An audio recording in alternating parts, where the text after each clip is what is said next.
Almighty morning. Welcome in, welcome in. We're a little bit early, but we already have a couple people on. Oh, wow, they're popping in. It's been four Nice. weeks, so I'm glad that you guys are coming back in.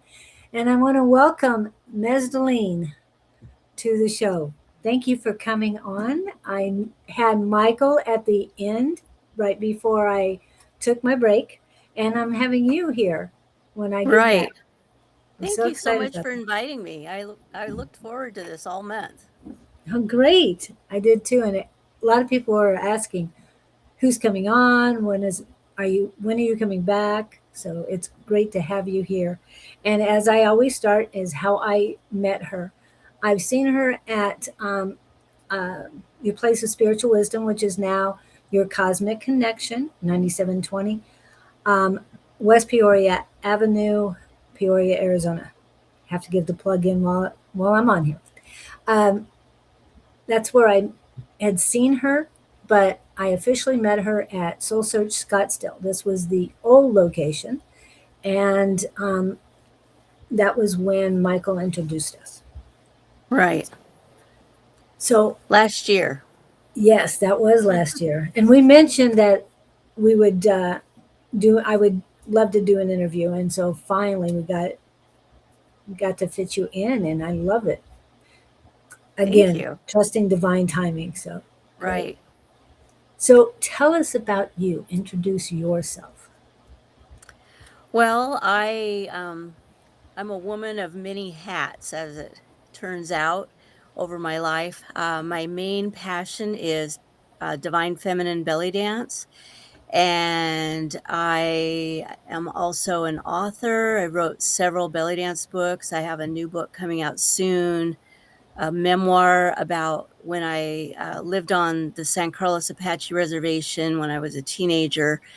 Um, and I'm a mystic. I am an intuitive. And so, my fun job, it's a really fun job, is taking aura photos and giving people readings and explaining the colors of their auras and also their chakras. It shows their alignment of chakras. So those are the main things that I'm doing, and I live in Oregon, and I'm a mother and grandmother also, and my life partner is Michael Riley, and he moved to Oregon with me. I met him on the Big Island many years ago, but then we reconnected down in the Phoenix area where he was living, and I was visiting Arizona at the time. And so um, we are enjoying, you know, doing things up here in Oregon where it's nice and cool. So that's kind of a really in a nutshell bio. How did you get started belly dancing?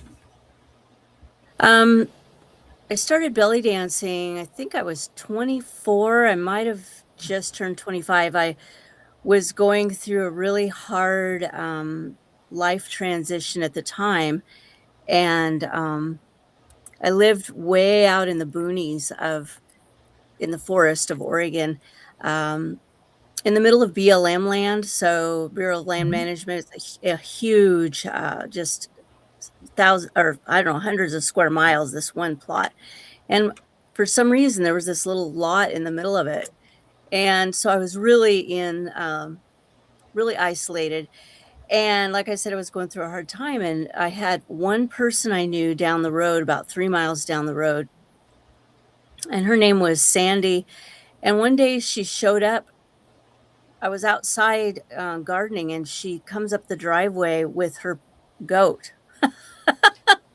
She walked 3 miles with her goat on a leash, and she said, "I came to invite you to belly dance class." And I was really in a down time. I was kind of depressed, and I was extremely shy normally, at, and I thought, why not? Who cares, right? So I went to class with her, and when I went in, the teacher, first of all, it was very welcoming. It's all women, and we sat on pillows around the room, and the teacher did a demo dance for us, and I thought, this is home. I mean, it just since then, I realized I had past lives in Egypt, and because this art form goes back to the time of Mother Goddess worship thousands of years ago, and so I realized that um, it was home for me.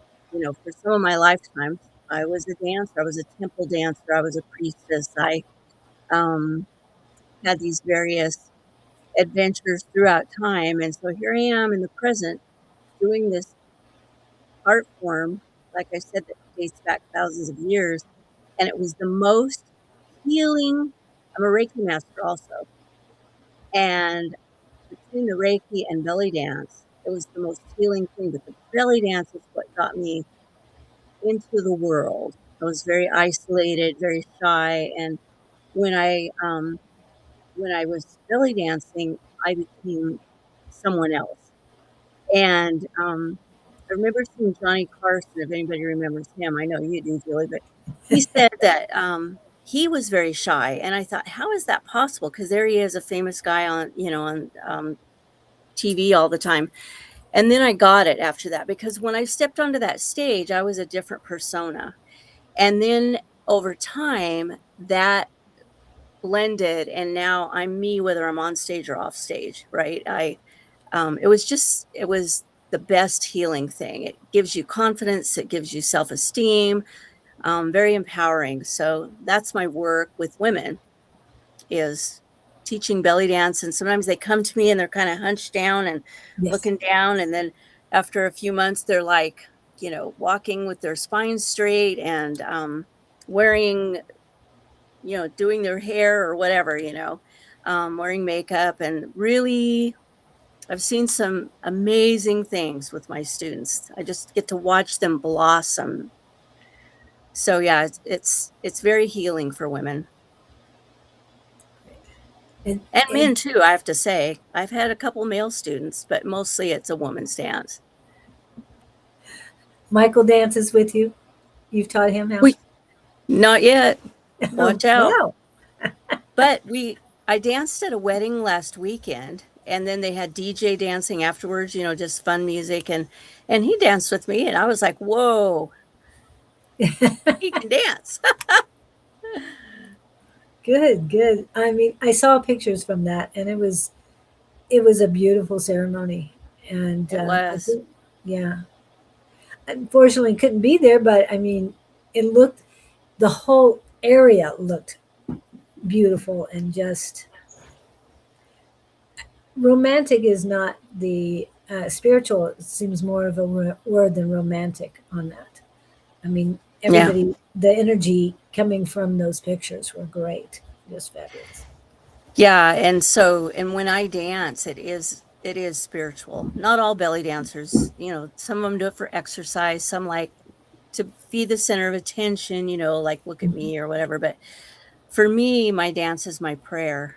And so um, when I was dancing there, the minister was sitting right front and center, the minister of the wedding, that performed the wedding, and um, and I thought, I wonder. He got it. I could tell by his face, because my dance is my prayer. It's a spiritual experience, and so yeah, that it's always a joy to dance, always. And the bride she was in my troupe, so Oh, she wanted to have belly dancing at her wedding. I think that's fabulous. Yeah. That's great. And were the whole troop, did she join in to the belly dance? Yes. Yeah, we've been practicing. She actually is on a leave of absence from my troupe because she has a job that at night, so she can't come to practice, but Mm. she knows some of our dances, and so we practiced on her day off a few times, and so she joined us, and so that was fun. I'm sure it was fun for her family, and the audience, the people that knew her. Um, and then she also did a solo. She's a beautiful dancer. Wow. So yeah, it was very fun. And traditionally, the in Egypt, and maybe other parts of the Middle East, but I know Egyptian weddings for sure, They do, I think it's called a Zephyr, and a belly dancer leads the procession in, like, in Indian weddings. My daughter married an Indian man, and they have this procession. And the procession, the person who leads it in, oh, this is a really funny story, by the way. I get to the wedding, and I don't know anything about Indian weddings, and I get there, and the lady who was, putting the wedding together, she looks at me and she says, "Did you bring the virgin?" And I said, "What?" No, nobody told me I had to bring a virgin. So they have a virgin leading the procession in. Oh, Fortunately, my niece was there, and she's really shy, but she did it for us, and she carried the tray of the malas, which are the flower things that they drape on each other, kind of like leis. And mhm. then, so then, but in Egypt, they have a belly dancer lead the procession, and the procession consists of the bride and the groom and their parents, and attendants and everything. And so, and I've gotten to do that one time. It was very, very fun. So yeah, I live in a really small town, so we don't have a lot of Egyptian weddings around here. I bet. But yeah, so yeah, it's the belly dancing is so it's such a vast. There's so many things that we do as belly dancers, Oh, and culturally, and and just for fun. yeah, and I would not have thought that. I mean, I know that there's so many other cultures, but one, you have to bring a virgin to Yeah, this procession, and another a belly dancer. It's like how opposite. I'm not right. trying to say Yeah. anything Oh, strange about it, all but right. it's That's why I so told you that, because it's such a, yeah, such an opposite thing. But the thing that's the same, and this is so interesting, because this Indian wedding also looked like there were several things that they did that was like a Jewish wedding. So it's very interesting how the cultures all blend together in ways. So like the Indians and the Egyptians both have that procession to lead in, just led by different kinds of women.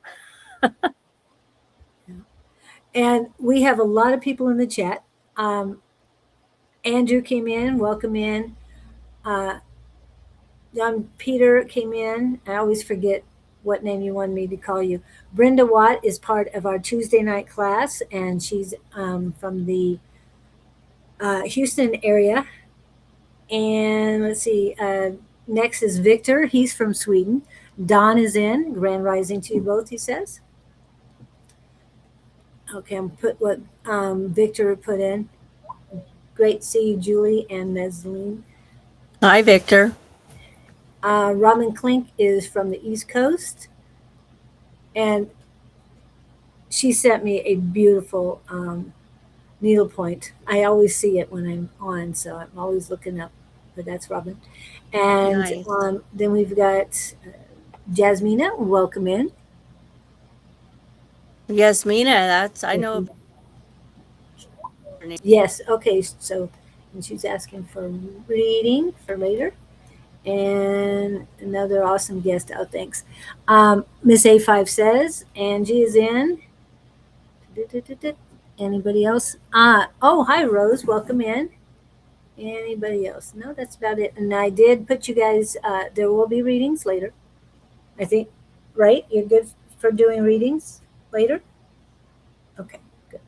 So we talked about your belly dancing, and so fascinating. And now we can talk all day about that.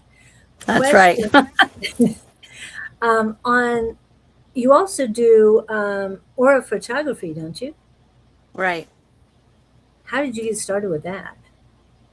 Well, I had a friend, her name was Sharon, and she was definitely on a strong spiritual path. And she had this aura camera, and I knew her for years, and we became really close towards the end of her life. And one day she called me and she said, "Will you go do the elf fair? It's the Enlightened Living Fair for me and run the aura camera. And I'd never done anything like that in my life ever. And I said, well, and it was 2 days away.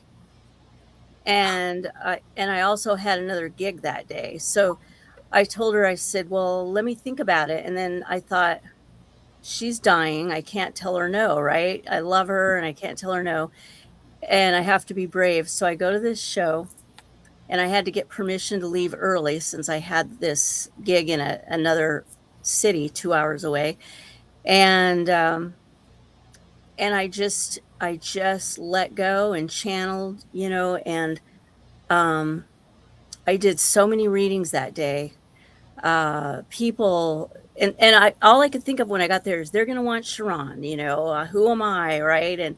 And then people were calling their family members and saying, come down here because you need to get your aura reading. And it was just crazy. It was like nonstop. And so what happened then after that, I'd go to that fair, and finally she moved me to the back of the room, and my I have a woman named Patty that she does the photography for me, and I do the readings. She does the photographs, and she comes in there and she goes, what did you do? Thinking I got in trouble. So they put me in the back of the room. And I said, no, it's because we were blocking the aisle.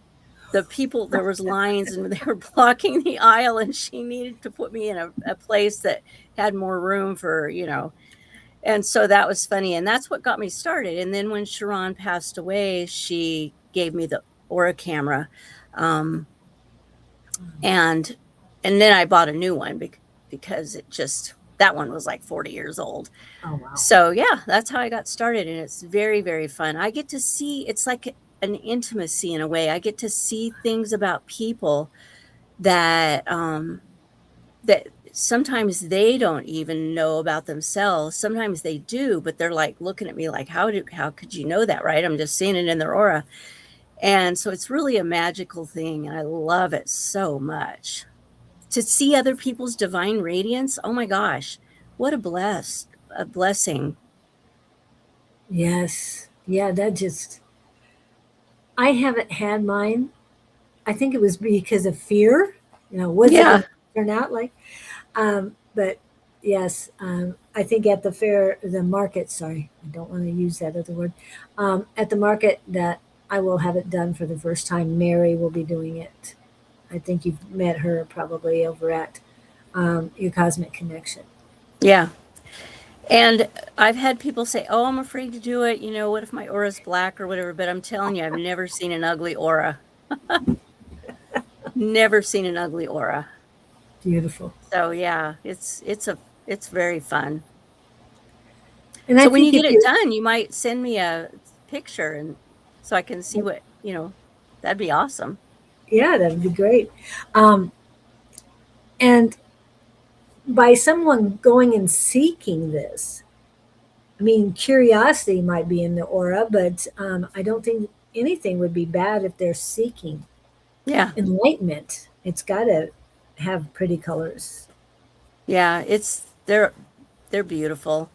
And then I do this one thing that I love doing. Sharon didn't do this, but I had somebody, I don't know how it came about, but I think it was a mother wanted to take a picture of her and her son together. And that got us started doing couples things. And so two people, and you put your hand on a plate, so your hands overlap like this so that both people are touching the sensors.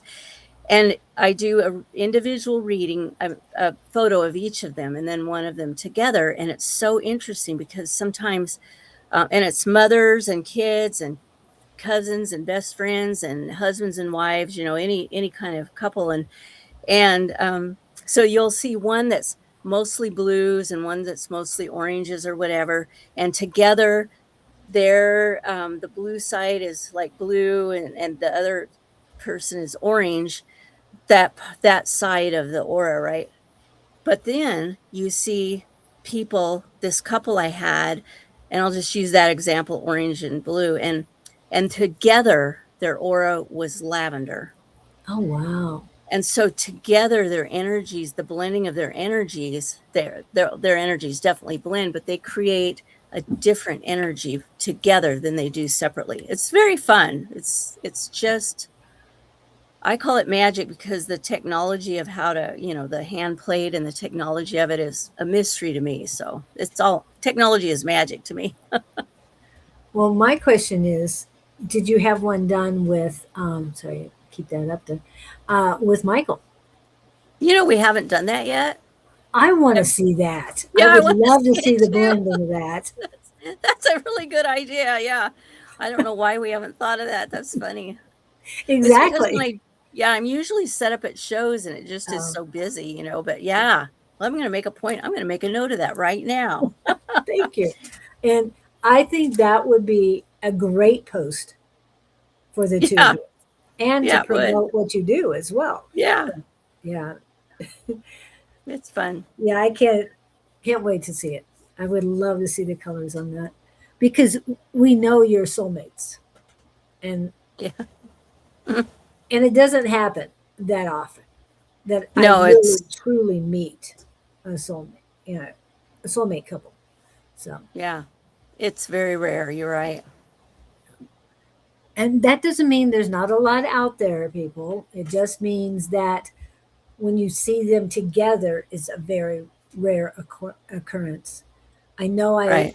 I found a couple when I was walking around, what was it, Changing Hand Bookstore in Tempe one Christmas time. I felt the love coming off these two. And this was before I really felt comfortable with what I do. If I meet them again, I will go up to them and say, the love that you two are sharing is so beautiful. I can feel it. The energy is very vibrant and very, I mean, it was just being in their presence, and I'm getting the feeling right now. It's so high vibrational. Um, and that love was going to everyone around them. Right. Right. Oh, Yeah. Firestar Lord is asking who Michael is. Glad you found your, yeah. That's it. Michael is her soulmate. Do I have anything? I don't know if I have anything of his in here. Yeah. He was on her show, I think the June end of June. 24th. Yeah. And Michael Riley. Yeah. And, what? Yeah, I'm going blank here. I have all. Let me see if I have anything of his. But yeah, usually I add it to something else. Da, da, da, da, da.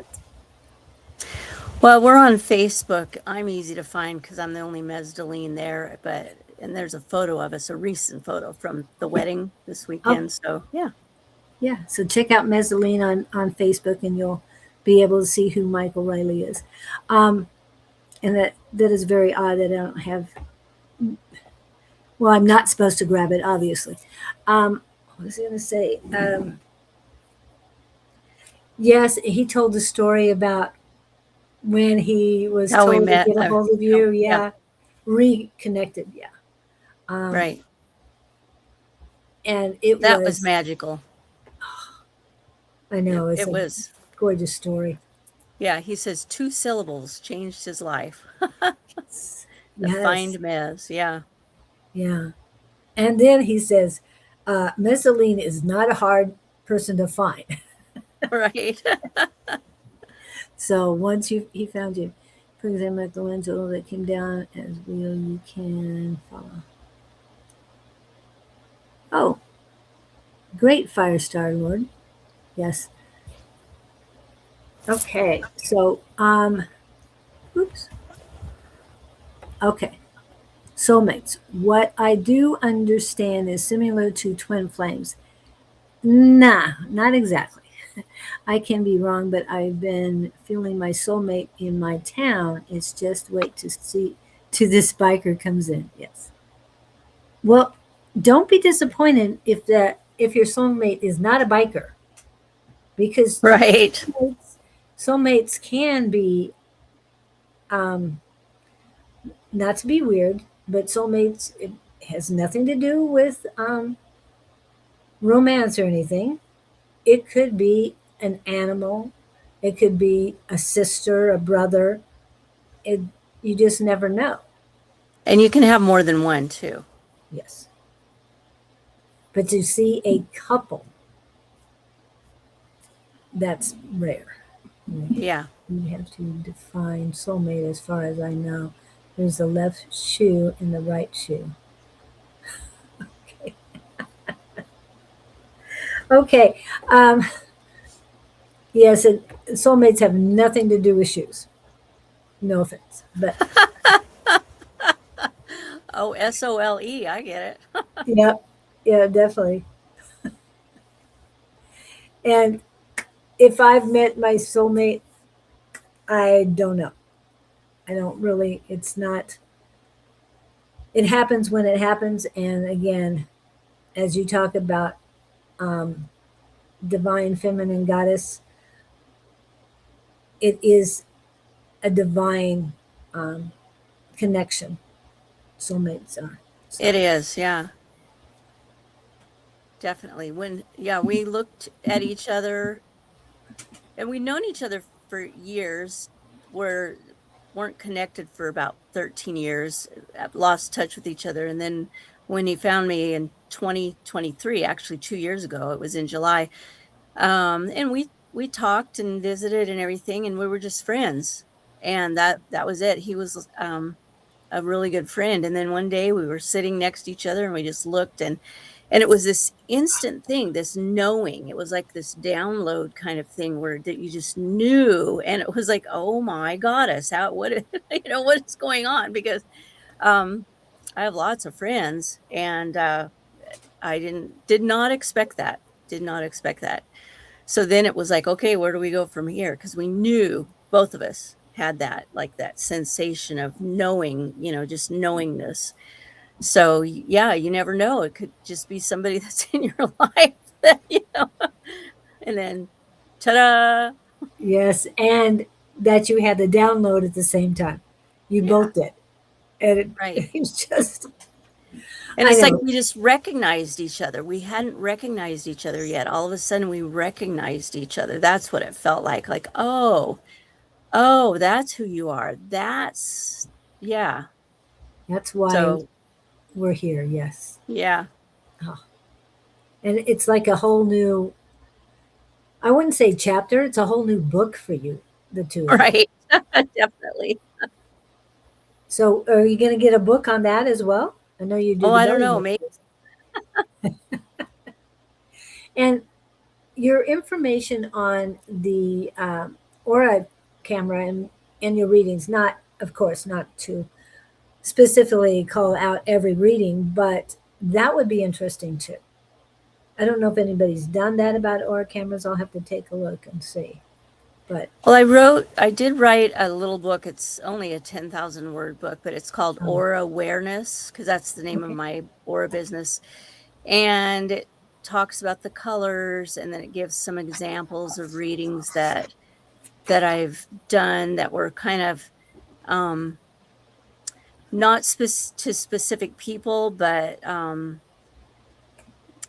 of a compilation of, like, because different people, even though they're both blue, it doesn't mean the same thing depending on the person. okay, Um, I mean, it means blue is about,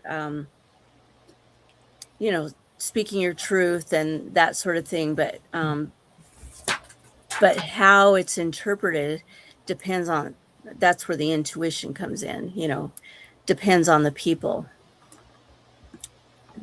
yeah. themselves, their energy.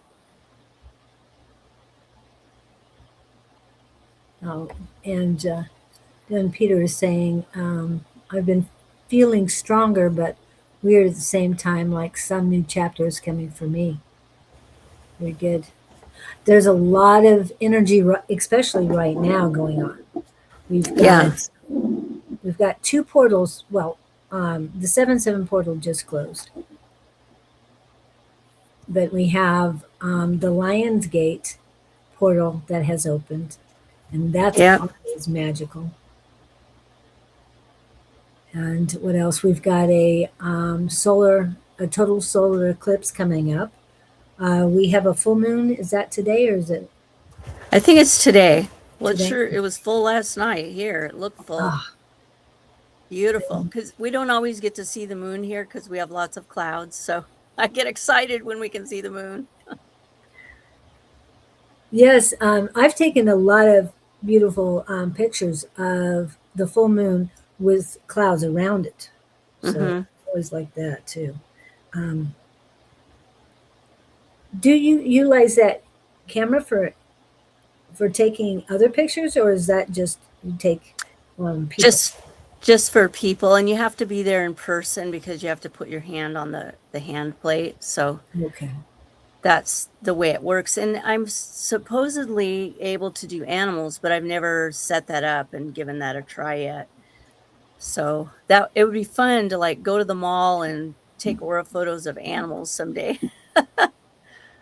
And too bad you're not coming to November 7th because we're going to have puppy love out there. Oh yeah. And that would be perfect so they can check out the puppy before they adopt Oh it. yeah.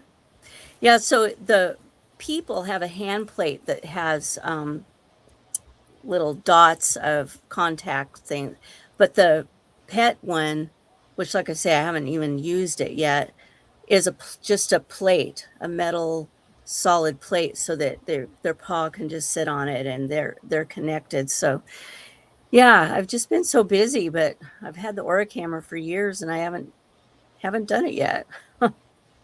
I think you'd make, and it's not about making the money, it isn't. But I think that it would be very interesting to see how many and what types of people you have come in. Because Yeah, I've and never, go ahead. then reading an animal, that would be fun, right? Yes. And a cat, because whether you believe it or not, cats can, and dogs for that matter, any animal can be a familiar. That's right. So I would love to see a familiar cat be on that too, and listen to the reading afterwards. That would be Yeah, amazing. you're Hello, right. Miss Now Harley. you're inspiring me now. Oh, good. Well, I'm glad, and that's what this is all about. It's connect, share, and inspire. I mean, that's what communication and connections is all about. Right, Miss Harley? Miss Harley is from the Massachusetts area. So, and she's part of our Tuesday night squad as well. And there's a lot of people that hopefully will be coming on shortly. Okay. But we've had Rose here, we've had Harley, Don's been in, Robin, and so many more. So, let's see. Was there any? I mean, we talked about belly dancing. We've talked about the oricam. How do you become a mystic? That's a really good question. Um, I was born on a spiritual path as far back as I can remember. I've been connected to source, to spirit, whatever words you want to use. And so when I was a child, there was a lot of abuse. And, you hear about disassociation when they talk about, people having traumatic things happen and they disassociate. And so, but for me, I went to spirit. I was always protected. I just went to spirit. And I wrote a letter for the shamanic journal years ago, wrote an article about that, about the disassociation and how it worked for me. And I hope, because what happens when you do a shamanic journey, I also do that, is that you go to the spirit world and then you talk to power animals or spirit guides, whoever shows up, And that's what I did as a small child. I would just go, go to the spirit world. And so I feel like I was really blessed. And then as time went on, I'd see things or hear things, and you learn to shut that down, um, because people don't want to hear that. They don't want to, um, especially your family. Um, they don't want uh, to have a weird child. Let's put it that way. I don't know, but anyway. And so then when I started belly dancing is when I started really opening up my heart chakra, especially when I felt my heart chakra open. I was doing a rib circle, and all of a sudden I felt this like strong sensation of just my heart just blowing open. And I didn't even know what chakras were at the Oh, time. wow. And I was in my early 20s. And then soon after that, I took a Reiki class, and then I learned about the chakras and energy and all that, definitely. And so that the combination of the belly dance and the Reiki is when I understood that I was not, there were other people like me, let's put it that way. And so Mhm. then I was able to come into my own as far as being an intuitive or a mystic, and then it's just developed over time.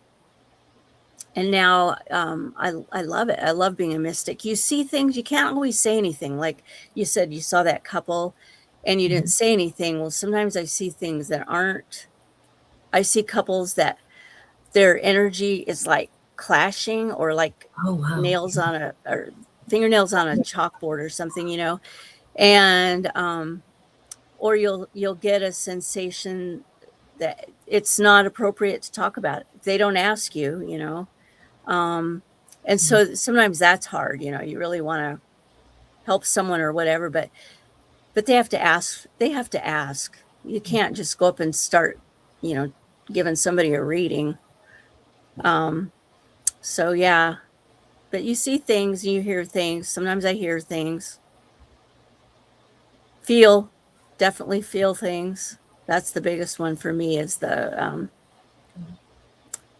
emotional stuff. Yeah. Oh, wow. Yeah. Yeah. And Alia's come in. She's from Italy. She says she's a mystic. She took a Reiki course. It helped me manage my Kundalini energy. Yeah. And I'm sure that between the two, the belly dancing, the Reiki, that um, your Kundalini energy is pretty strong, and then you Yeah, can it use it. was the yeah, perfect combination, because what happens when you belly dance is you embody that. It's like you're using all your chakras, you're embodying that energetic influence, or energetic expression, I should say.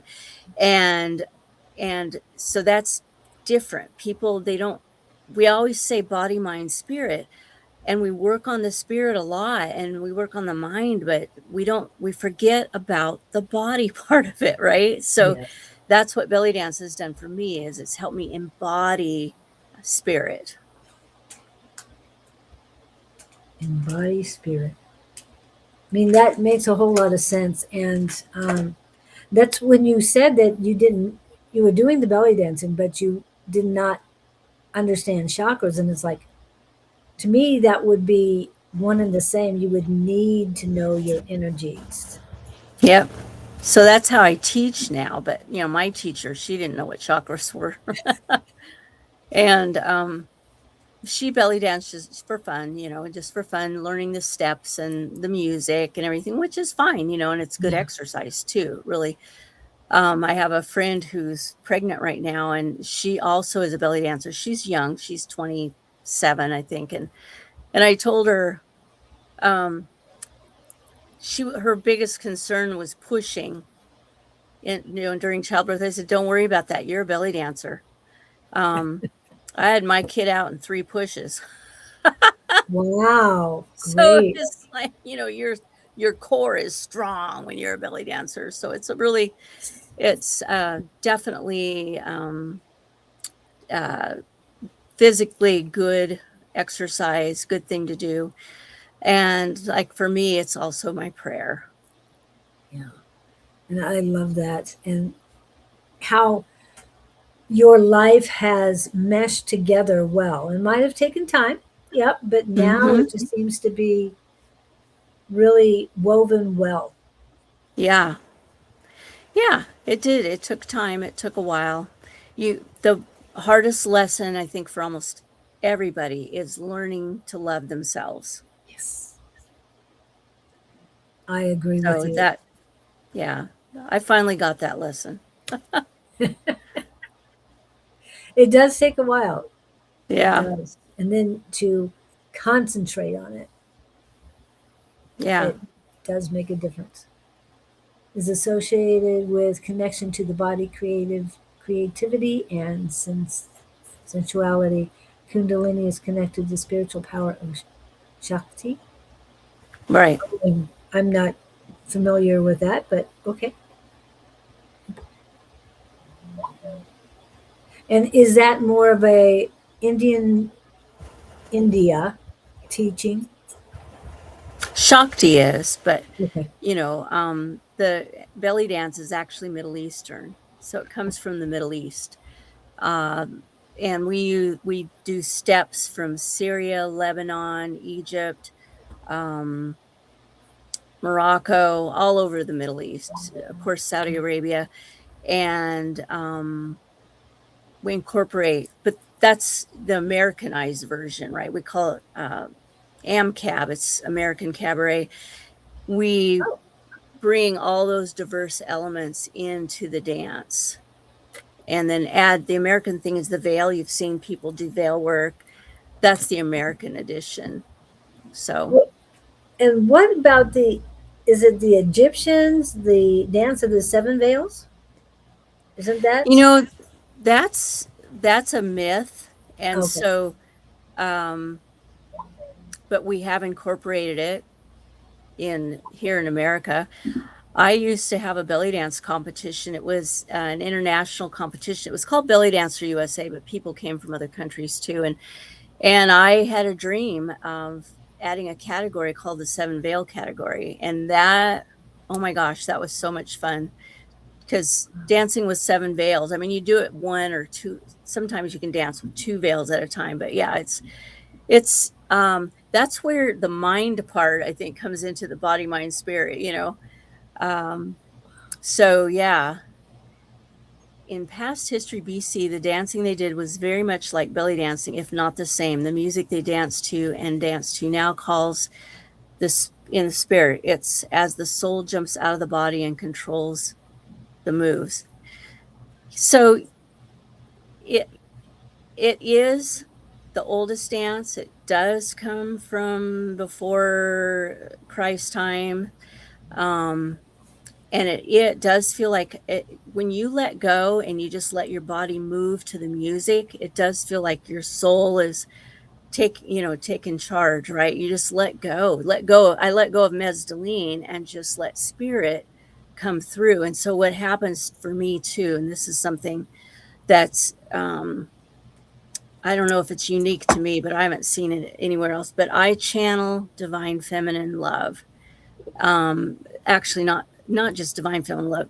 I channel divine love, unconditional love, and it comes through me. It comes out of my heart and through my arms and into my hands. And so then when I dance for the audience, they feel that. And I've had people tell me they felt a healing happen, or they saw light coming out of my hands, or just different reactions like that. So that's what keeps me dancing at my age, is that being that channel for divine unconditional love. So yeah, it's amazing. So it is, I do kind of step aside and let the ego goes away. Wow. That is so cool. It is very neat. Um, there's so many mystic, author. And what about your books? You talked about it's mainly belly dancing books that you have. You wrote a letter or an I article. I've written lots of articles, but my books are, one of them is called The Soul of Belly Dance, and I wanted to, a lot of teachers forget about the culture behind the dance, and I wanted to include that, the culture and the history of the dance. And then I have one, my favorite one is called Belly Dance Transformations, and it's an anthology of I thought it would be, all women, because most dancers I know are women, but there's also a man he wrote in there because he's a belly dance musician. And it's how belly dance, each person tells a story of how belly dance transformed their lives or healed them. Like, one person was in an auto accident and she'd injured her back, and they said that she'd never be able to do certain things again, and belly dancing healed her, and just different stories like that. And then I have one it's a memoir called um, Dances with Veils, Journey to the Divine Feminine. And then I wrote Aura Awareness. I also have a Middle Eastern cookbook that I put together. So yeah, I used to have for 20 years I had an international belly dance magazine. Oh, So it was called Jurita. And then my new book I'll be publishing is completely not belly dance, but it's called Blonde Girl on the Reservation, and it's oh, my memoir of when I lived on the reservation as a girl, and the San Carlos Apache Reservation, and that's the next one. And then I'm writing 2 more books, so I have a lot on my plate. yeah. I love to And write. San Carlos. Hmm. That's not that far. That's a That's right. good, Not from you, yeah. yeah. Yeah, and I went Go to high there. school in Globe. Yeah. Yeah. So, do you know any shamans from that area? I mean, how did you? No, just No, they've pretty much lost their culture, sadly. yeah. That's why I almost gave up on the book, because I felt so bad about, but then Michael told me no, he kind of started channeling when I was talking about it, that it's more important now than ever, because the book has um it's my story, but it's also the mysticism of the Apaches. I mean, there was so many things that I experienced there, and talk about mystic and mystical. When I lived there, it was over 50 years ago, and Oh, wow. there was, in Peridot, the area I lived, we had a trading post. That's how I was there. My family had a trading post passed down from the 1800s, and we were the only telephone. But yet I could get bucked off my horse way out in the desert, and by the time I got back to the store, everybody be talking, "Are you okay? I heard you got bucked off your horse." How'd they hear? There was no people around. I was in the middle of the desert, right? Um, they always, it's like a reservation telepathy. I saw it more than once. It was just, there's so many things. I got to see ceremonies. Yeah, it was quite an experience, and I finally wrote about it, and it's done. I just haven't published it yet, so I'm excited about that. You can tell. Yeah, it sounds like a good one. I have a Robin says she has Apache blood. Great. I have a friend of mine who is the original landlord. He's a designer, and I know that's where his. I think that's where his son resides. Um, and he's from there, but he was born and raised in the Phoenix area. So Hmm. he's. I don't want to mispronounce it, but Dine. Danae, yeah. Dine. Okay. I think that's Navajo, though. But he's part Yeah, Navajo. These days, every one I'm meeting, every indigenous person I'm meeting, Native American, they have more than one tribe that yeah, they're part of, and it's unusual to me, but I'm meeting so many, so it's nice to know. A friend of yeah. mine also is Choctaw, but she's adopted, so she didn't know what she was. She had to look it up, and so she knew something, but she didn't know what was going on. So Alia, do man? Oh, okay. We did talk about this a little bit, but Alia's asking, and she's from Italy. Some men do belly dance. It's kind of like we're in the new world where it used to be just a women's dance. Men danced, but they danced a different form of dance. I mean, in Middle Eastern cultures, everybody dances. Anytime there's a wedding or a party or a gathering, people dance. They play music and dance. Men dance a different way. But now, in modern times, where we're free to be who we want to be, right? Men do actually learn the traditional art of belly dance, and I've seen men also become empowered by that because it really helps their self-esteem. So I had one male student that overcame some really difficult challenges after, while he was belly dancing, and he had uh, social, I can't remember what the name of it is, but it's a terror of being, among people kind of thing. And he overcame that. He loved belly dancing. And then I've met men who in other areas that are phenomenal. So yeah, it's very fun. Okay. And kids can do it too, and grannies can do it. I'm having my belly dance retreat coming up, and if I ask people out of 70 or 80 women at my belly dance retreat, how many of you are grandmothers? Half of them would raise their hands. Yeah. So yeah, it's all ages, all sizes, all cultures. It's fun. And let me pull that up while we're talking about it. This is Yeah. her belly dance retreat coming in September 11th through the 14th in Oregon, not here in Arizona, people. She's in Oregon. Yeah. And uh, Harley, you asked about dancing with swords, and I think it was Robin who said that would be dangerous. She actually has a video of the wedding that she went to this last weekend where they are with swords. So check that out. And you see the spelling of her name. Just go on Facebook, look that up, and you'll see her.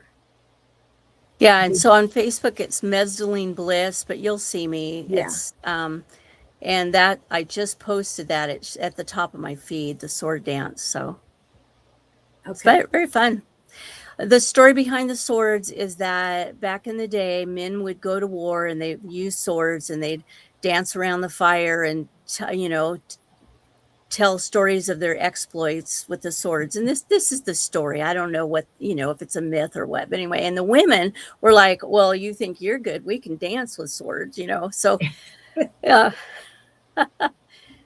So anyway, that's the fun story behind sword dancing that has been passed down.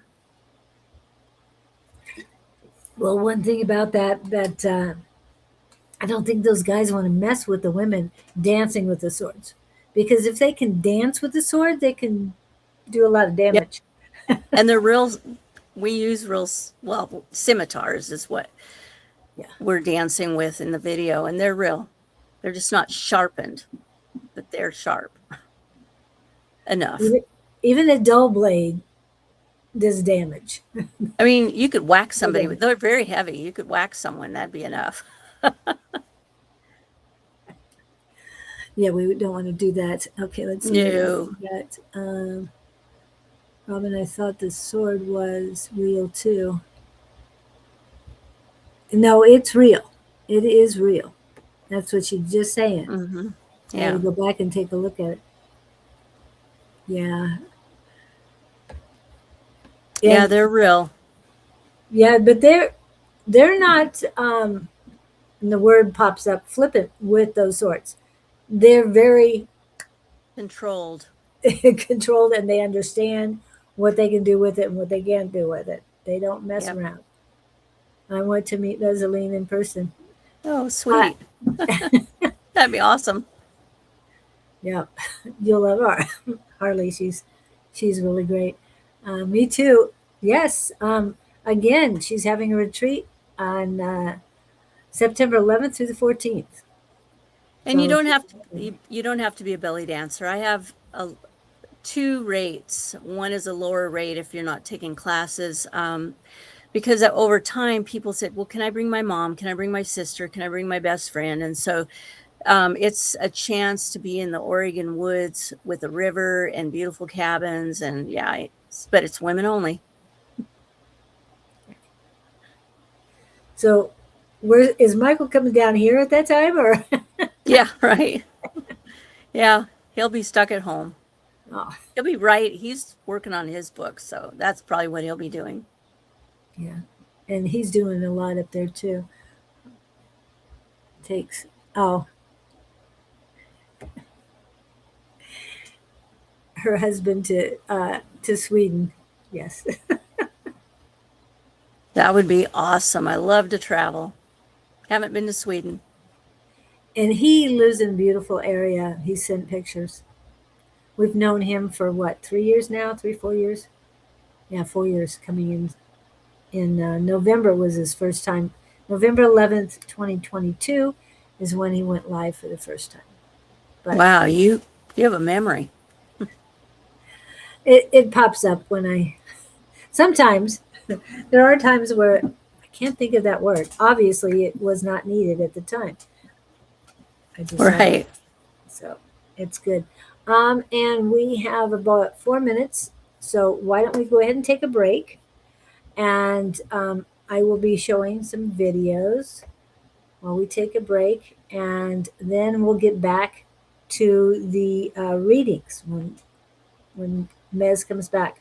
So please have your questions in there. Yes, I have a few of you already penned to be read. However, get your questions in and as soon as possible so I can we can get going when we get back. And let me find a video clip real quick. We'll just start with this one. There we go.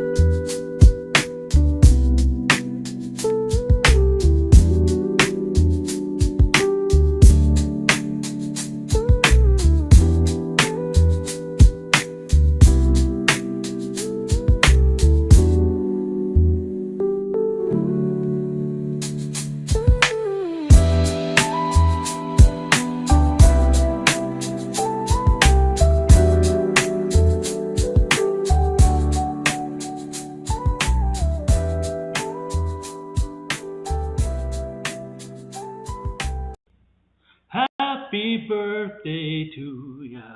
Happy birthday. Happy birthday to ya. Happy birthday.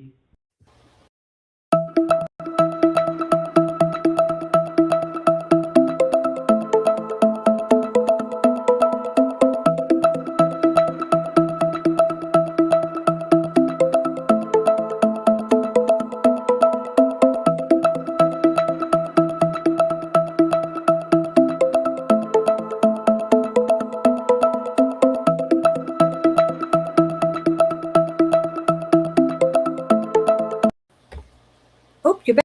So when I started on this healing journey about 2 years ago, my life was like really unmanageable, and I got shut. You know how the universe or God kind of like taps you on the shoulder, you don't listen, kind of gives you a little push, you don't listen, shoves you to your knees, you still don't listen. I got shoved on my ass, and so I needed to really change the way I was living. Okay.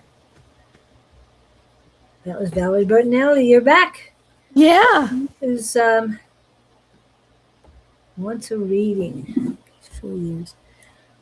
I was live. Yeah. Okay. He was the first one in, and he's still here. So Andrew, we'd like a general reading. Okay. Just general, huh? Mm-hmm. All right. So when I do reading, I channel, and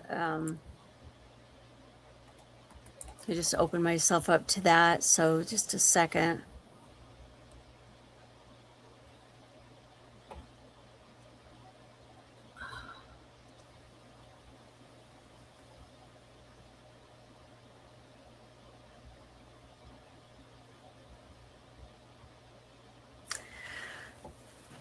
So, Andrew, what I'm seeing is that there's change coming for you, and that this change has it is it doesn't look like it's going to be that easy, but it's the purpose of the change is to raise your vibrations, because right now you're vibrating at a fairly high level, but you're going you're going to be amped up, if that makes sense. So you're going to be lifted up higher. And so I'm not sure what what the change is. They're not showing me that, but that it is coming, and that it will be very beneficial for you. And there's also something about there's nature. I can see nature in the so you might think about I don't know where you live. I know it's really hot in Arizona right now, but even in the heat, when I go to Arizona, I will go out in nature. I'll do it early in the morning, or I'll do it, in the evening.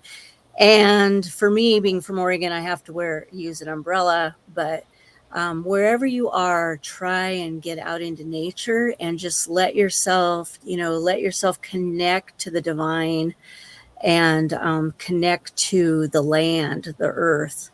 And this is going to help you with the transition, and it's definitely going to help you with that vibrational raise.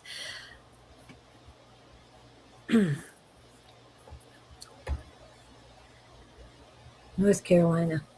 Oh, yeah. Well, that's why what I was seeing, the nature that I was seeing was not Arizona. So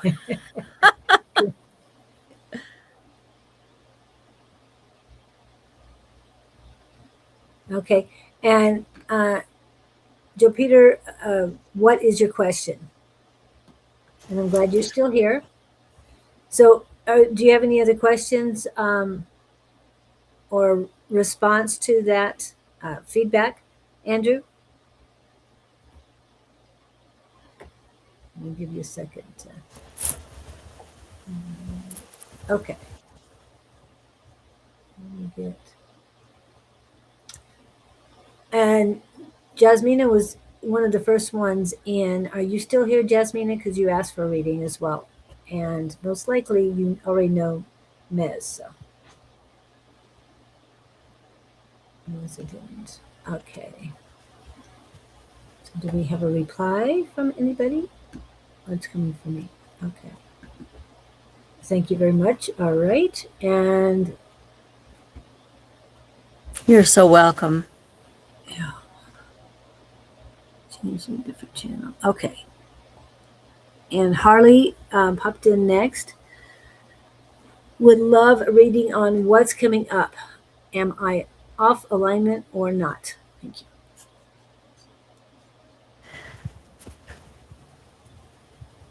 One of the things I want to share with you before I get to the reading is that when I was on the Big Island for a few weeks back in 2012, I met a kahuna, and the kahunas are the spiritual leaders. It's the Hawaiian, Huna is the Hawaiian um, spirituality. And he told me that we that we are in alignment with spirit is connected to joy. So if we are feeling joy, we are in alignment, and the degree that we're not feeling joy, whatever degree that is the degree that we're out of alignment with spirit. And I just thought that was so so simple, but so interesting. So always remember that when I want to be in alignment to, you know, get into that space of joy. Now, for me, it's love. So let me see what's coming through.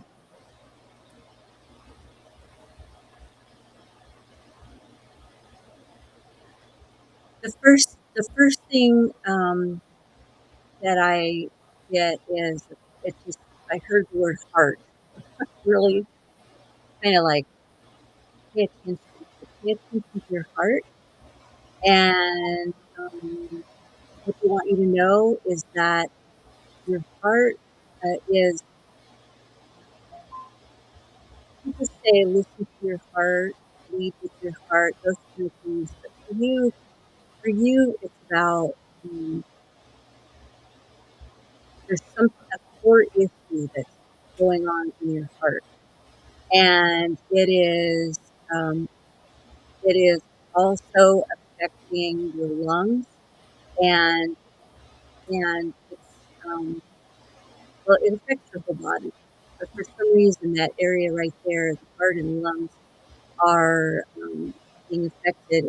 It looks like, it feels like that there's some aspect of grief that um, might need your attention right now, and what they're telling me is that surround that, whether it's grief or guilt or there's something there for you to look at and surround it with love. Just surround it with love, because your heart has the power. Your heart is so powerful. That's what I'm telling you right now. Your heart is so very powerful. And so you have the power to heal yourself. But the other thing is that other people, when other people come into your presence, they feel a comfort. They feel it's like a healing for them also. They feel a comfort. They feel like they can trust you, and it's like you accept them for who they are. But it's for you, it's your heart. Look at your heart and feel your heart and let your heart just like open and heal. Just surround any kind of distress or um, issue that you might have or that might come up with that loving essence that you're bringing it in from the divine. It's combined with your own unique expression of heart, but you're also bringing it in from the divine. And when you have an issue, you can surround it with love and then thank it. Say, I love you. Thank you for bringing me this message, or for bringing me this energy, and maybe ask it if it has a message. And then once you feel that connection, you feel that maybe you got a message, then it's like allow that love to just lift it back to source, back to spirit. So that is what came through. Do you have a question or anything? Let's see what she said. We had a little problem with the sound there for a little bit. I sent a message to Michael, but it cleared up. Oh. So if he helped Oh. her. Good. I'm so glad it made sense. Okay. And yeah, okay, let's see where we're at next as far as who's coming in. Okay. Oh, yes, let's go to Robin. And yes, I have Victor, Joe, Peter. Did you have a question? I think you did, but we'll get back. Or do we do Joe and Peter already? I think we did. Okay, we'll check. However, Robin Klink. Trying to put it on. Why isn't it coming on? Hide.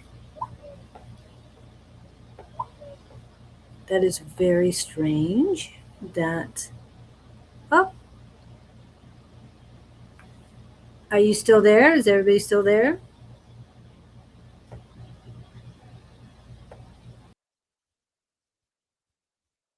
Where'd Julie go?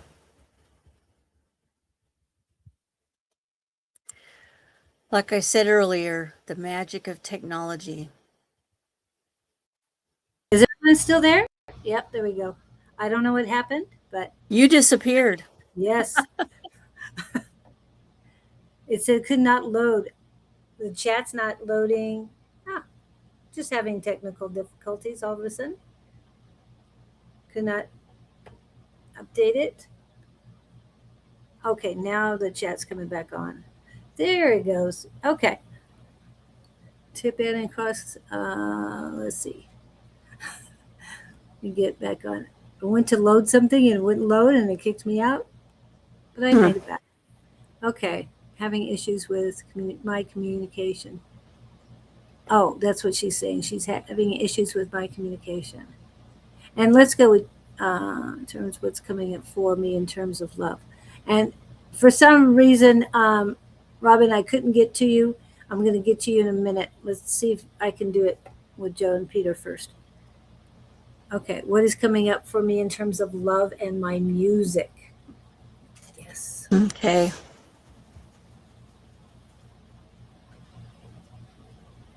They're telling me that music is your love. So when you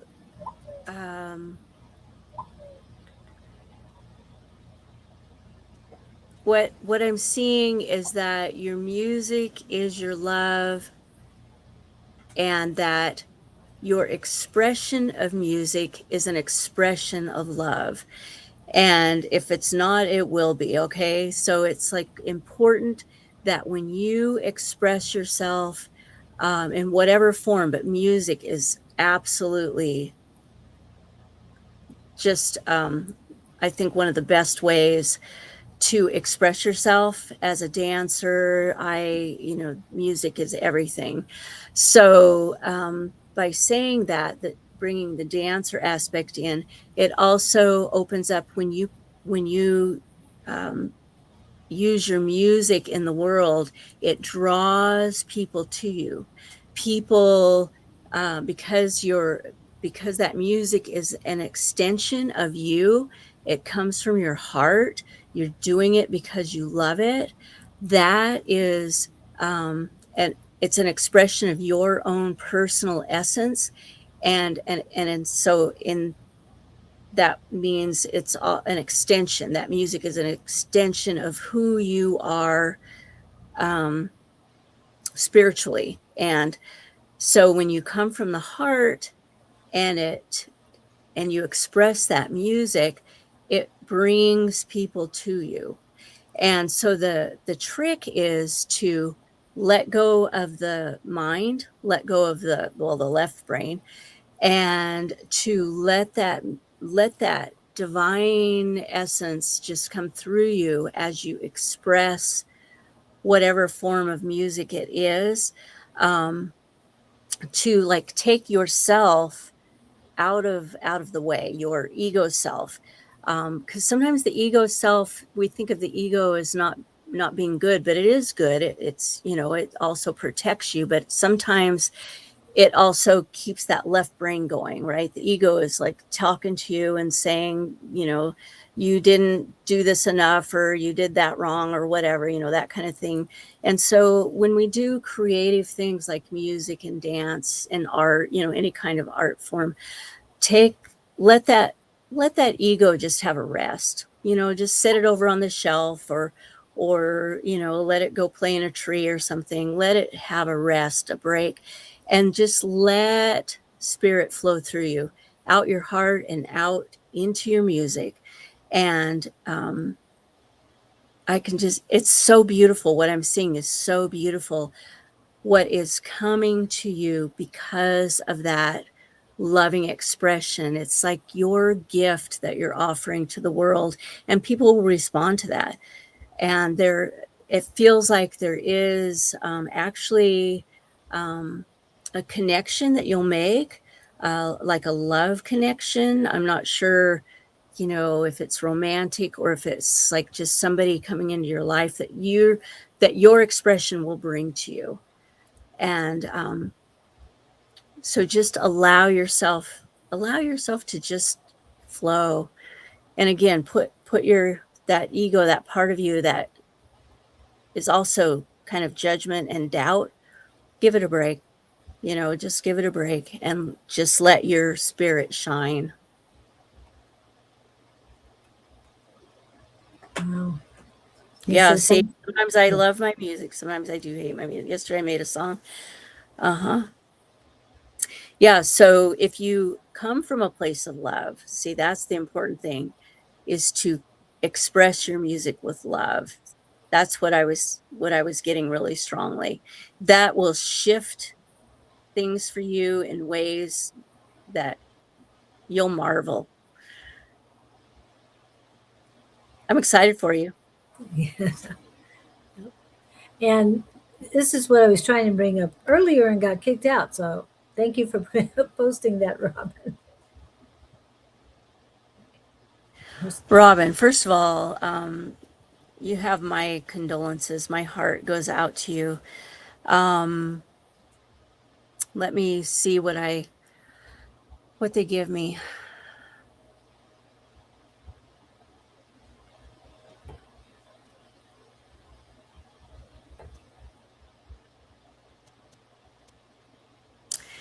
You know, I know that this can sound trite where, you know, you hear, oh, they've been called home or called back to God or whatever, but really, truly, that does happen. And so your sister, it's like there's something, she's a powerful spirit, first of all, very powerful spirit, soul, very powerful soul.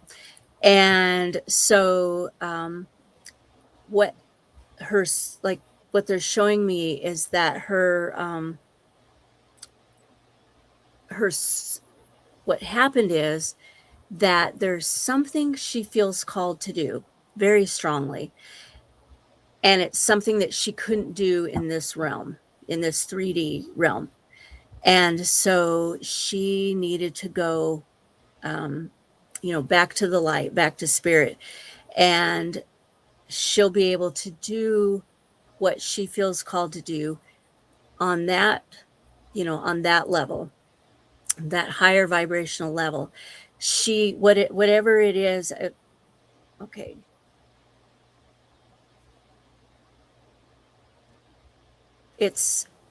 She's being called to do some kind of healing, and she couldn't do it by herself.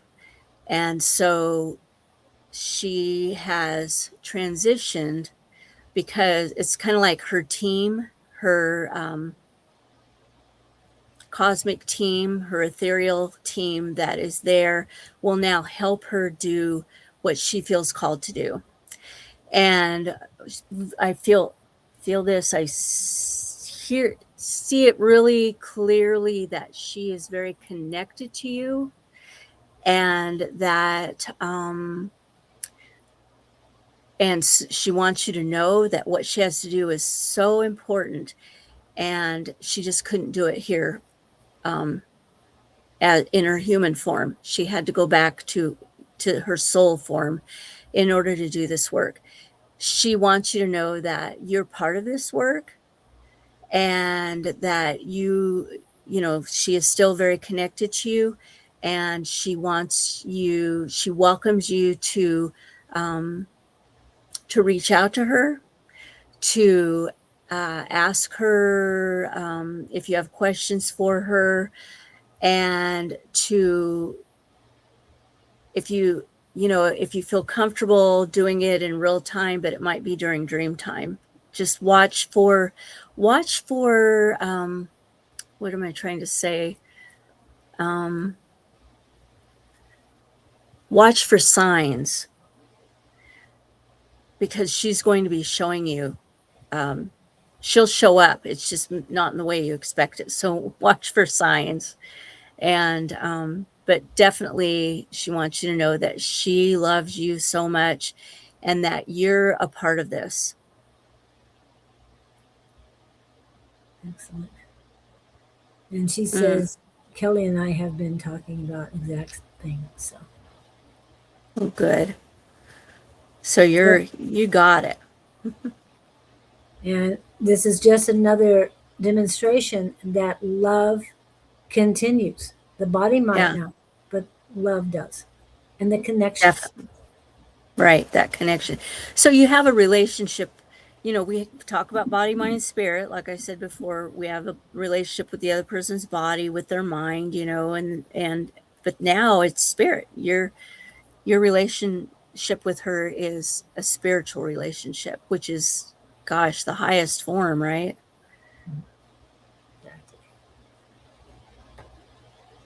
And so, and I know I remember her going through it and letting us know.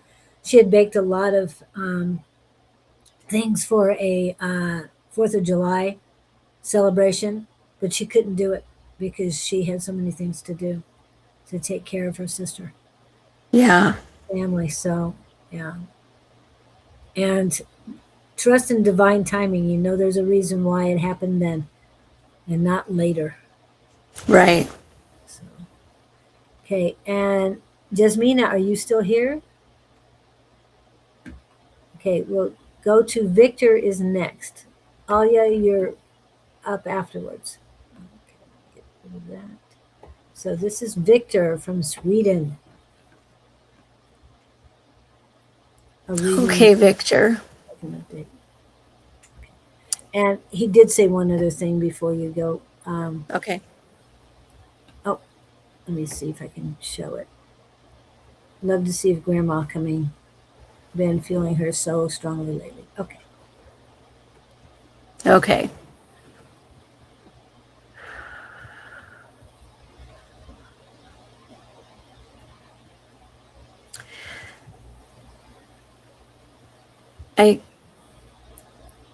What they want you to know is, if you're feeling Grandma, trust yourself.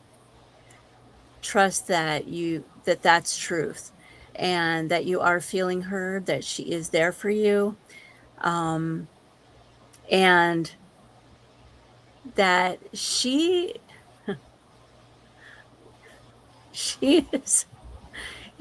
having a blast. I don't know what's going on up there, she's feeling joy, and she wants you to know that, and she wants you to feel joy too. It's just, I'm feeling all this joy. It's really awesome.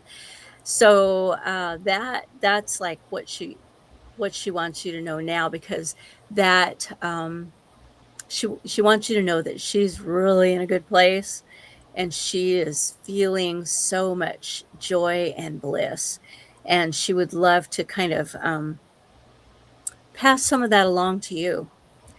So what they're showing me is that you, Victor, you have the ability to connect with your grandma, but also with other souls who have passed over, who have transitioned to the other side. And so they want you to know that if you want to, you could pursue what we call mediumship. But it doesn't even have to be mediumship. Just like sometimes you can be doing a healing for someone, and a loved one will come through from the other side for them, and it feels like you're not confident in that, and they really want you to know that you have this ability. And whether it doesn't mean you have to use it or you have to develop it, but if you want to, you do have the ability, and you could develop it. And whether you just use it for yourself, connecting to loved ones on the other side, or if you use it for other people, that's your choice. we always have free will and personal choice, and they want you to know that for sure it's your choice. And so, yeah, they're showing me that you are a more high vibrational human, and that you've done a lot of work already, whether it's other lifetimes or this lifetime or both, and that you're ready to take the next step. So that's what I'm seeing, what I'm getting for you. Okay, and he was spinning. There you go. Oh, I love it. Painting is such a beautiful medium for connecting with the divine. I love it. And we do have some follow up on Robin as well. You might have seen at least one of the things before you went to Victor. We always talked about communication in Oh, the life. that's awesome. Yeah. Oddly enough, she helped me find personal info like passwords from spirit form. Wow. So she helped her find her, I guess Kelly is her name, find Kelly's stuff in order for her to complete what she needed to complete. I think that's what she needed. Wow. That's So, powerful. yeah, that is just amazing. And it's Wow. good to If she can do hear. that, think of what else is waiting for you being connected to her. Wow. And if she's doing something big to heal or whatever on that side, be prepared because you're her hands right now. She's going to Yeah. work through you. I'm sorry, I don't mean to, but if she's already No, that's working through good. you, she's working That's through you. Yeah, that's So, good. So I'm glad you see it too. yeah, wow, that is amazing. Okay, and let's see who we've got now. Again, I'm going to ask for Jasmina. Okay, but before that, Alia. Hmm. Wow.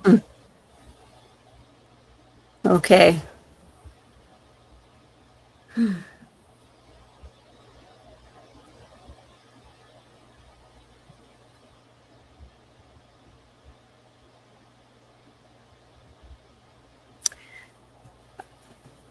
Okay. They're saying trust yourself.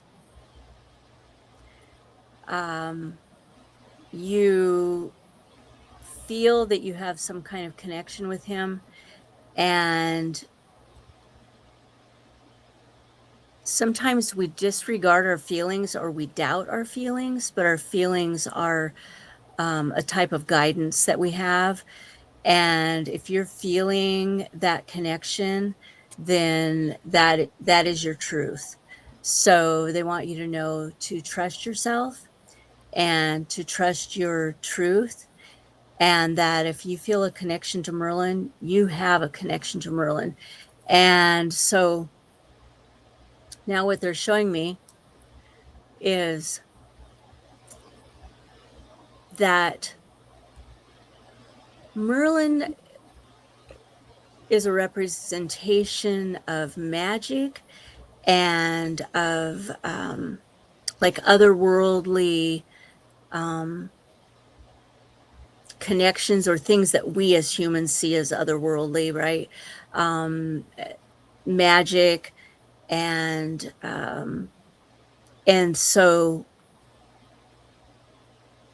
what they're saying is that you are being called to experience more in that realm, experience more magic, learn more about magic, like what magic is to you, and how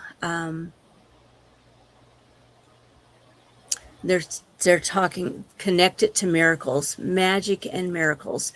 So sometimes we think of miracles as being magical things, and so okay, they're showing me that that you have abilities that you haven't connected to, and that this Merlin is kind of like a spirit guide for you.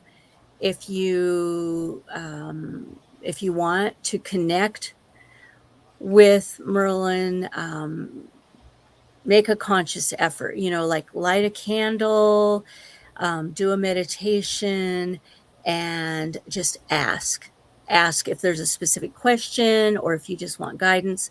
But there is something, an ability inside of you that is ready to emerge, ready to express.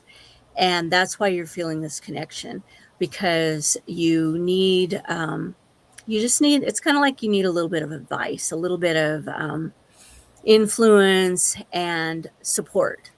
So that's what's happening here. That you're ready to kind of open up, you're ready to express in a way that you either haven't before or you haven't owned it yet. You haven't owned it. That it's kind of like a superpower that you have not, that you've kind of doubted. So own that. And your connection with, I see Merlin teach me how to work with the elements. Yeah. So you have that ability it's kind of like, it's just ready to grow. So let him help you and guide you if that's, if, again, we always have free will. So if that's something you want to do, work with the elements, it'd be awesome. Mm-hmm. She's in Italy and loves the islands around the Mediterranean. So I would love to see your work with the elements and see what happens. Yeah. Please video. Yeah. We need updates. Yeah. That's amazing. All right. Anybody else would like a reading? I think Jasmine is the only one who has not answered the call. So, but I guess she's not here. Was there anyone else who had a question? I know that Katie had to leave. Yeah, but I'm not seeing anybody else. Please post in the chat if you would like that. Okay. Like a reading? You're so welcome. Yeah.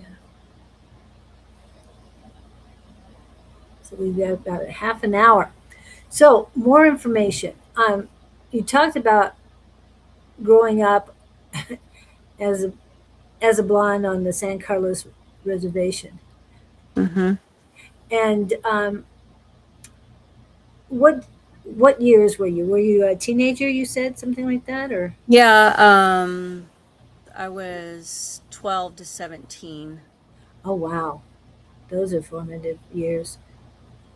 Where did you live before that? Prior to that? San Diego. Oh, okay. My dad worked in the space program. I want to address Alia. She wrote, I practice telekinesis. I work with my focus and intention to move light objects. That's beautiful. So it's funny because what I forgot to say when I was channeling is that I saw a globe of light. And so that fits right in with that. Yeah. And it was a globe of light, but it kind of had sparklies like on behind me. There's sparkles, but it was like little light sparkles coming off of that globe of light. It was very beautiful. So I can't believe I didn't already tell you that. Sometimes when you channel, it's hard to, because what's happening is it's coming through more as energy, and then you have to translate it, translate what you're seeing or feeling or whatever. And so, yeah, it's different. That's so cool. Yeah. Very, very Merlin-esque. So. Right. Definitely. There she goes. Beautiful. Good light. Yeah. And Harley suggested that she visit Scotland. That Alia visit Scotland? Mhm.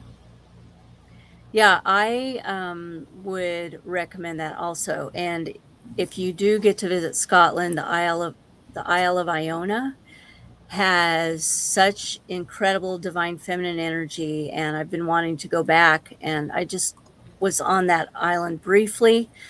There is an abbey there that they've kept reconditioned over the centuries, but the nunnery is in ruins. But that's where, I felt so much energy, and I'm going to go back because the book that I'm writing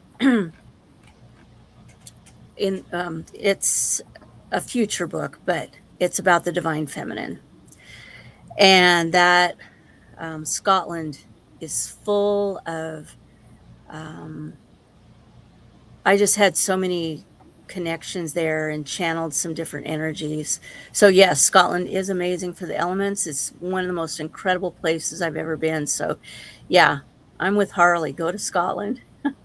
So energy wise, Scotland is one of the highest for you. Yeah, it was so incredible. I was very blessed to go there. And then what's so funny is I went there with 3 other women, and we were there for over 3 weeks. And so we really spent time there. And then I did my DNA, and it turns out that I have 98% UK, English, Scottish, and Irish. And so I felt like it was home, but I didn't know what my DNA was. When I was a kid, I'd ask my parents, what are we part of? And they'd go, you're Heinz 57. So that was the only answer I got. So I love the DNA stuff now. But yeah, Scotland is very high vibrational. Yeah. I would love to visit Glastonbury too. That's on my bucket list. I'm drawn to that place. Oh, okay. Yeah. Wow. Yeah. So what happens when you travel is it opens you up. Mhm. It just opens you up, and you get to different culture live. And when you travel out, like the United States is a very young country, and 250 years sounds like a long time until you travel to Europe, and you see castles that are you know over 1,000 years old, and suddenly you realize that our country is a baby, and so very exciting when you travel. And I just love it. Even going from the West Coast to the East Coast in the United States, the West Coast is much newer as far as Oh, settlements and stuff than the East Coast. So yeah. it pulls up my heart. Yeah. So I have a funny story for you, Harley, that Outlander. This lady, my friend, was in one of the Circle of Stones, and this was the year before I went with her the year after this happened. And she said this lady went up to one of the stones and she put her arms around it, and then she goes, "Darn, it didn't work." And so she had been watching Outlander, and she was ready to go. Yes, I can Yeah. understand that.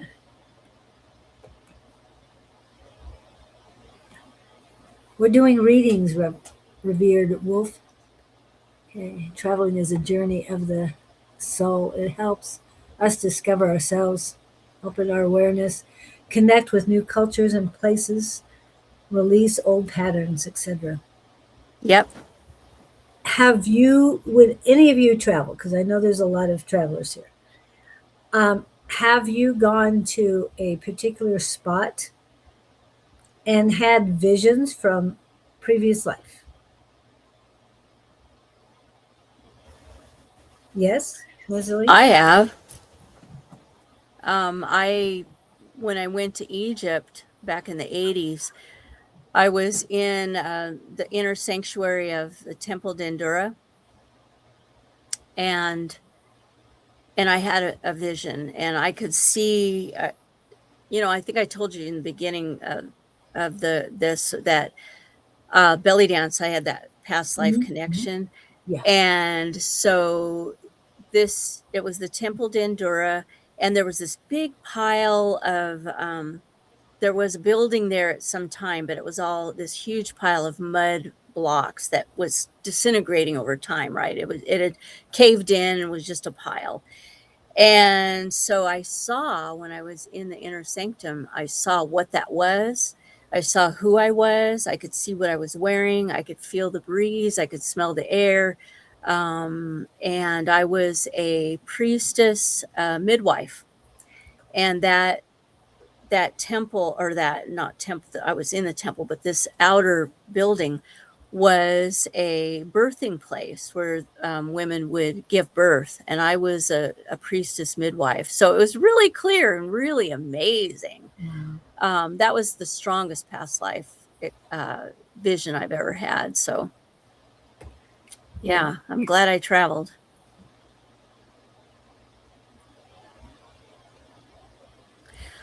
I am not sure what Kessens is.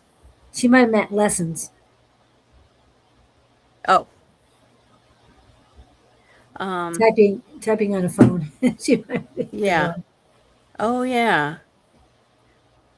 If it's lessons, I get it. I think that it could be the universe calling to share lessons, because I know that when I've gone to, well, especially when I went to Scotland, but also Egypt, because I haven't had a chance to travel as much as I'd like to, but people have a lot of questions about the United States.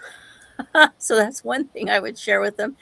And, but also your, oh, that's beautiful, Alia. I was in the inner chamber also in the Great Pyramid, and it was, for me, a different experience. I could feel it was a real high vibrational thing that I could feel, that the pyramids really are connected in a way that, divinely connected. And but yeah, I think that when we travel, we do share lessons with people. They learn from us, we learn from them. I learn a lot. I danced all over Egypt, so I belly danced in Egypt, and they thought I was the best dancer on the stage, and I wasn't, but I was different. I was an American dancer. I was different. And so then those dancers learn things from me, and I learn things from them. And it's same thing when you're just walking through the markets, or in Scotland when we'd stay somewhere, people would ask questions. And yeah, she lived during the times of the pyramids. Okay, so Alia, what do you think about the pyramids? I'm curious what you think, because they are not like anything else in Egypt. They're a different stone. They don't have the history of the pharaohs on the walls, like everywhere else does. All the tombs have the history all over, all the paintings of the history of their life. And the pyramids didn't have anything like that. It was just sheer like marble walls, kind of, when you go up that tube. So it felt like they were from somewhere else. That was my feeling. So,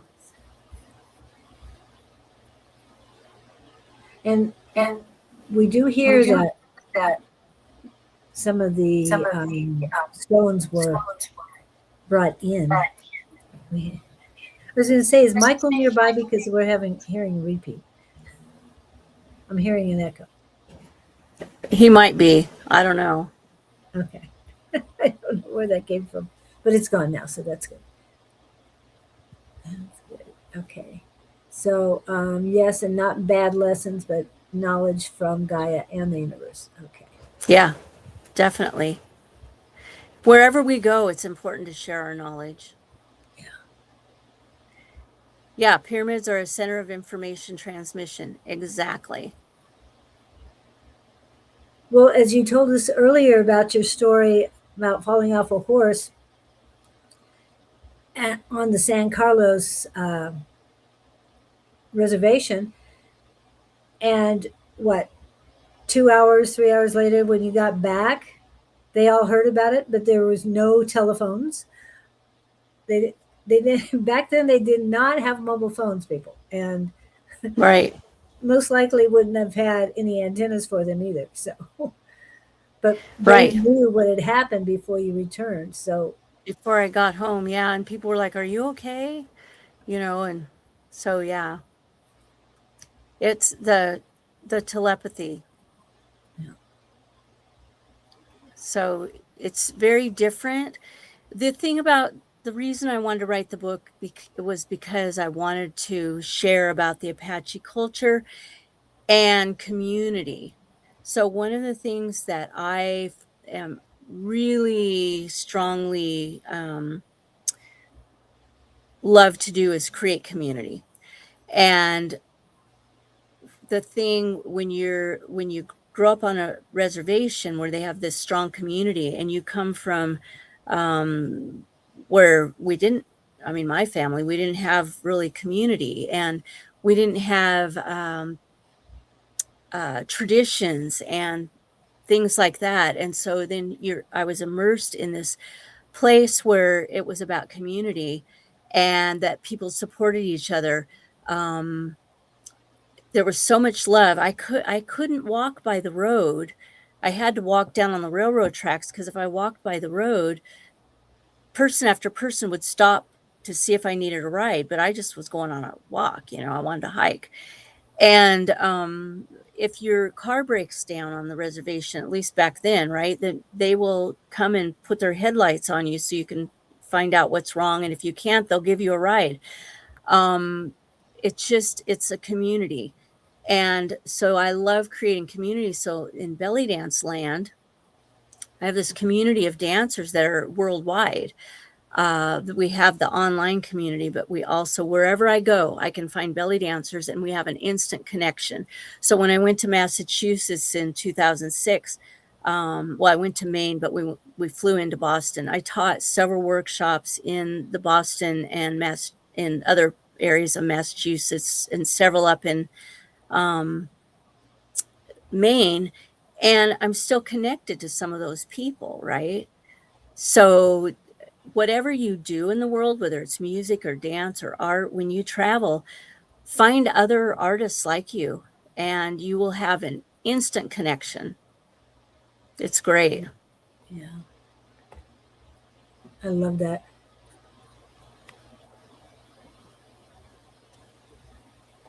Alia says, I feel very connected to the constellation of Orion, and in Egypt it is beautiful to see it. Yeah. Go to the pyramids. Wow. Yeah, Harley, go. I highly recommend it. Go to the temples too. Not just the pyramids, but the temples as Not well. just the temples. Yeah, there's the Temple of Isis, Temple of Dendura, that are a couple of the big ones. And they are magical and mystical, and they're just, oh, there's nothing like it. Wow. I collect crystals and stones from every journey I take also. I'm a rock hound. That's good. Yeah. Yep. Yay. There's something Rose that quartz heart. yes.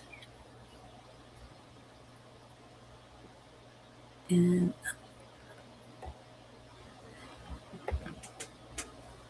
yeah, there's always at least one stone that calls my name when I'm going somewhere. Yeah.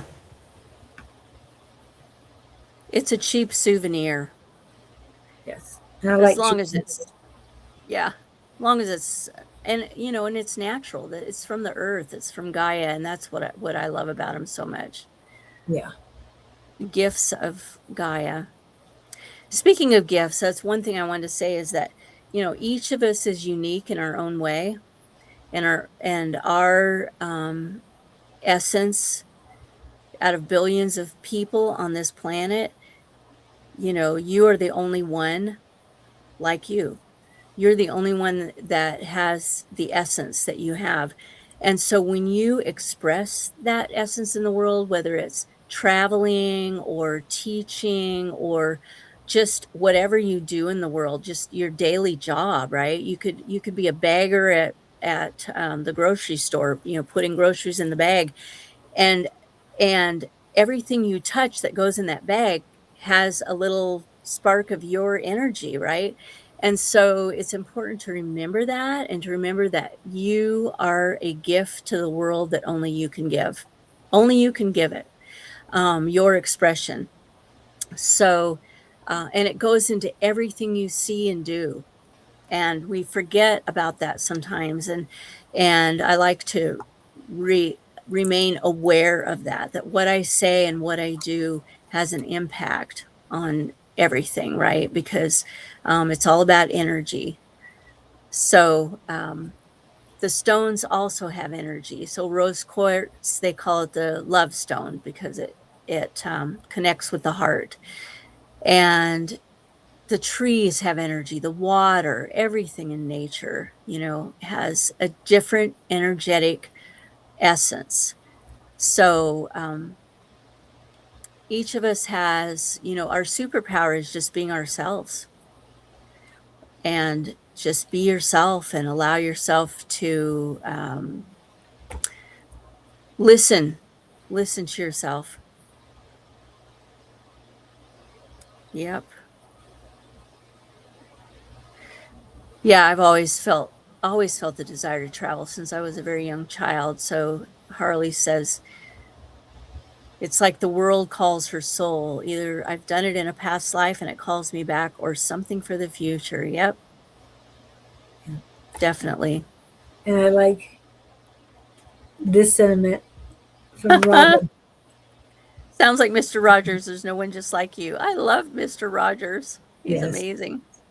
I think more of us have come to appreciate him. For those of us who watch his show, original show, not just the reruns, I think we Right. appreciate him more now than we ever did. Yeah. He knew what was going on. Yeah. He was a great influence, I think, on the world. Yes. And we need much more of him Yes. these days. So, and you talked about Egypt.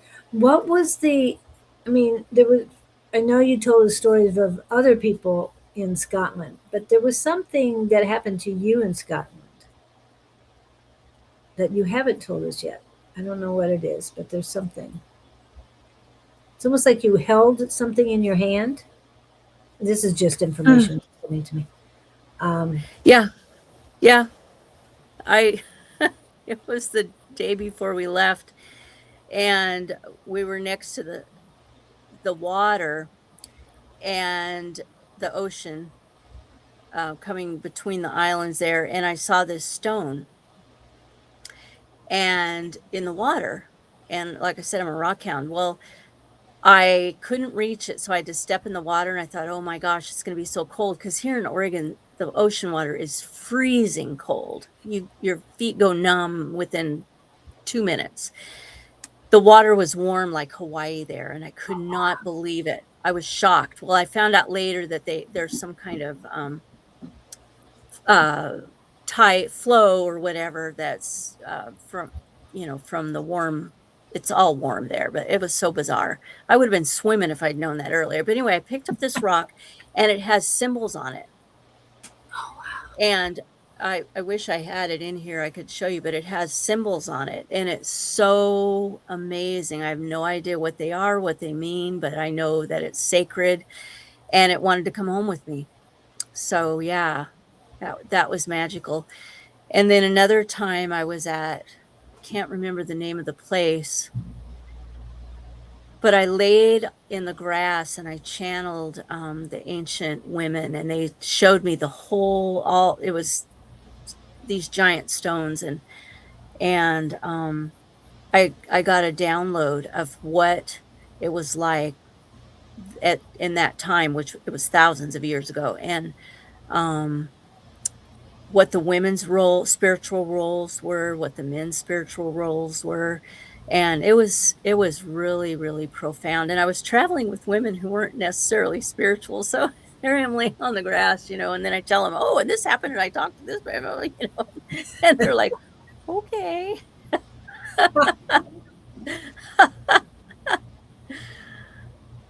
It's not that I feel sorry for those people. It's just that they're missing out on so much. Yeah.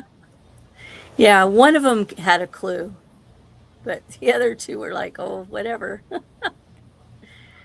So and that's the other thing, is I'm never afraid to just be me, like, because I used to be, though. I used to keep my mouth shut. Not anymore.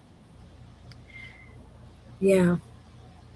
So, Alia, when it comes to trees, if you can ever get to the United States and get to the redwoods, I highly recommend it. Those trees are ancient sentinels, and they have a lot of things to say to people like you and me.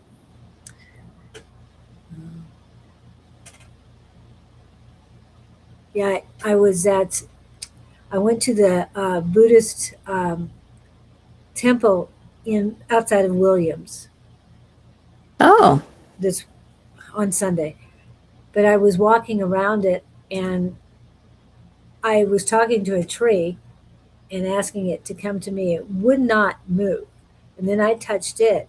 Then it came to me and talked to me. So it was nice. I love it. You had to make the first move. I had to make the first move, make sure that I was acceptable. Right. Yeah. I awakened seeing the colorful energies of trees, plants, and nature. When I embraced a tree, I could feel the heartbeat of the earth. Oh, wow, that's beautiful.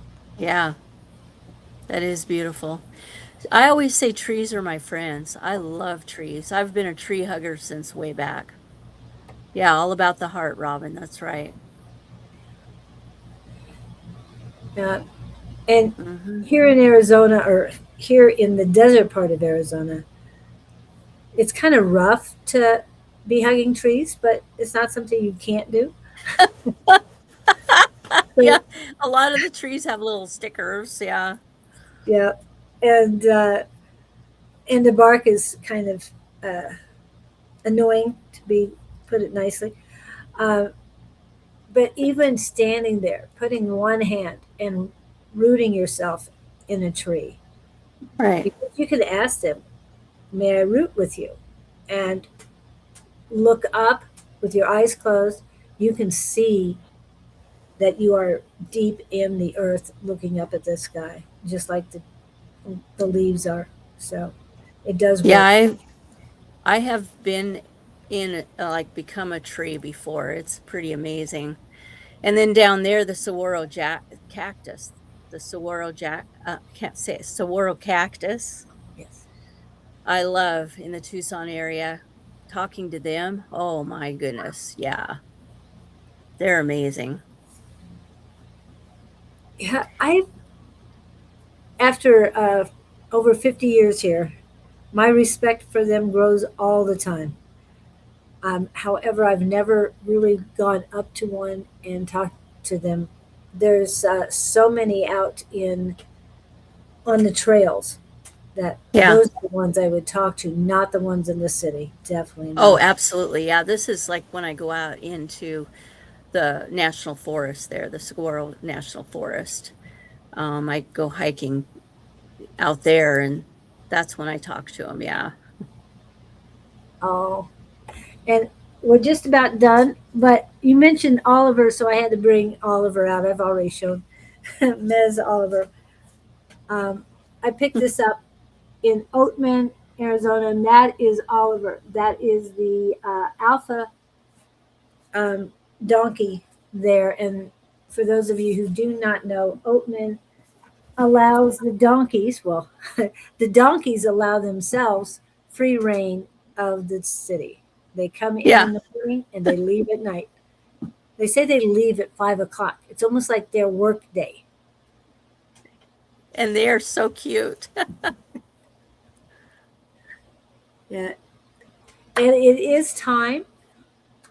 So I'm going to hide this and I'm glad you do name your trees because they want to be a part. I mean, everything that's growing wants to be a part of us. We're all one, so embrace. Right. So, your final words, Mezdulene, to the collective that's here. My final words are just be you. Love yourself and be you in the world because the world needs you just the way you are. You're perfect just the way you are.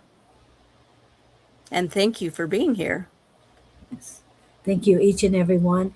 And I'm not sure who will be on next week, but I do have Sean coming back. Susan will be back on the 7th of October, and Gabriel will be channeled by Scott. And hopefully, I'll just do the full interview with Gabriel, and that will be on the 16th of September. So I'm looking forward to that. So thank you guys for coming in. It's great to be back, and thank you all for joining us today. Thank you, Julie.